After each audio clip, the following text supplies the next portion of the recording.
This is Too Far Enterprises, and today I want to talk about race because everything seems to be about race. But the only problem is racism can only be exercised by people of power. So what that means is it boils down to what we call in gumbo the root, and that is white supremacy. Now, some people will get turned off by that, and that's fine. I have to do what I think is best. But I've said long ago that all roads lead back to Africa unless somebody can prove that the aliens that are on this planet or on this earth have created some humans that we don't know about, okay, and they can give us some history. Scientifically, we're all from Africa. If you don't believe me, let's look at a page missing from his story. And it goes something like this.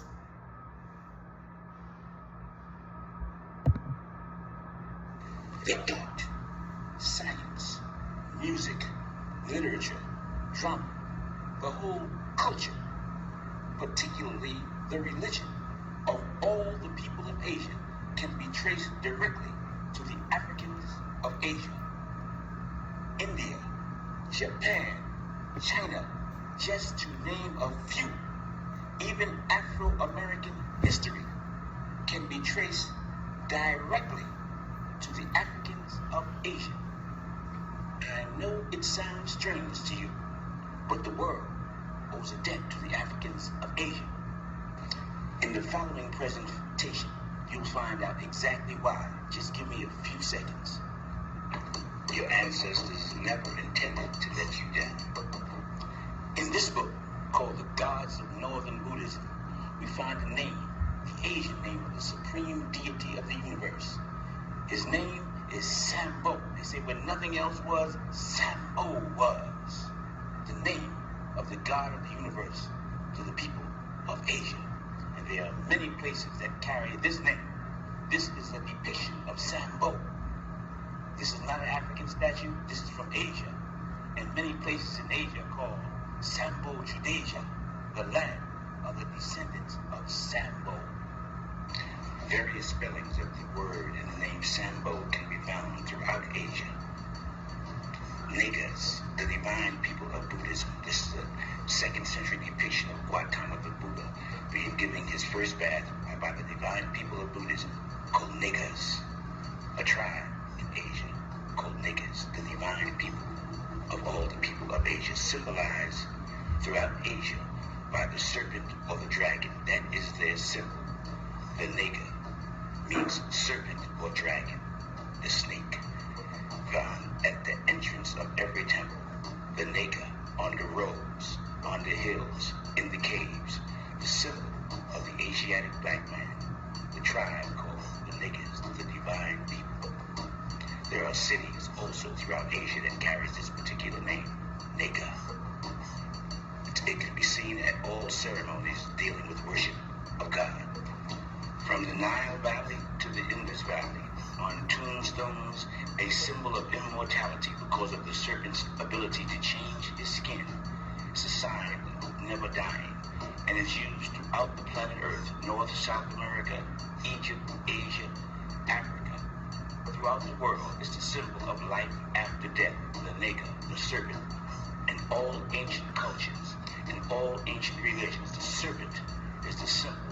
The Naga, the symbol of divinity, of God. The original inhabitants of Southeast Asia was called the Mons, an African tribe.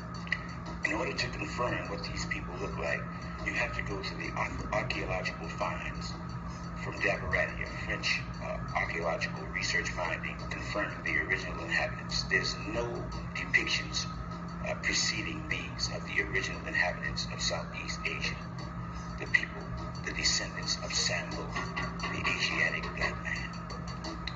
The 7 serpents, or 7 rays of the Nagas surrounding his head, represent the cosmic forces that afford him protection. He is a divine representation of cosmic forces, and those 7 serpents represent his divine missions. He does not come of his own.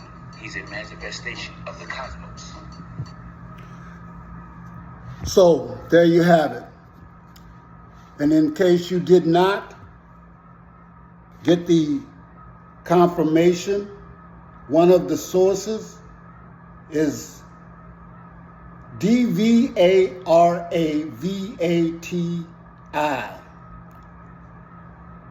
You can check that name out. Of course, you have to get it translated into English, the French version of that. And the lost in translation is always is black people. But that's okay. Can't you see that Sambo, Nagas, Nagas, they all are names of divine beings, but the trick is when you don't research things yourself, you don't know who you are. You don't even know the representation of the names that people call you, the true names. See, we could say nigga all we want on YouTube, but you can't say, you know, something like for Israel people or you know, people get angry at you for saying anything to do with Europeans or anything.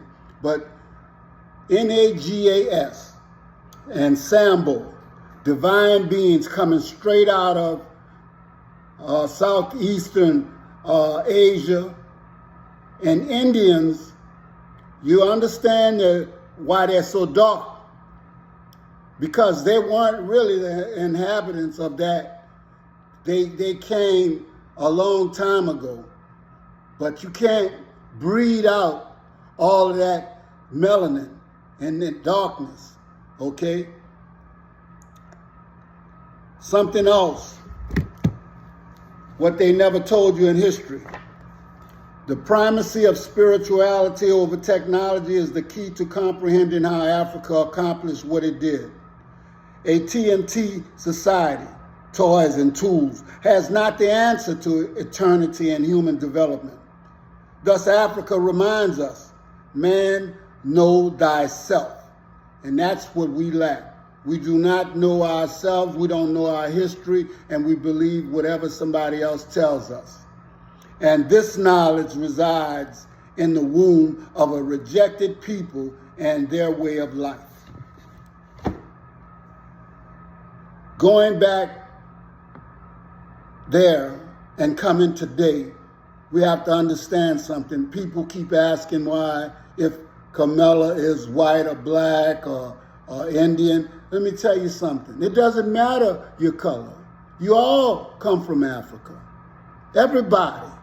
And you hate that because that would make you a liar. Because you've claimed that Africa has no history. But you are their history. Okay? We are their history.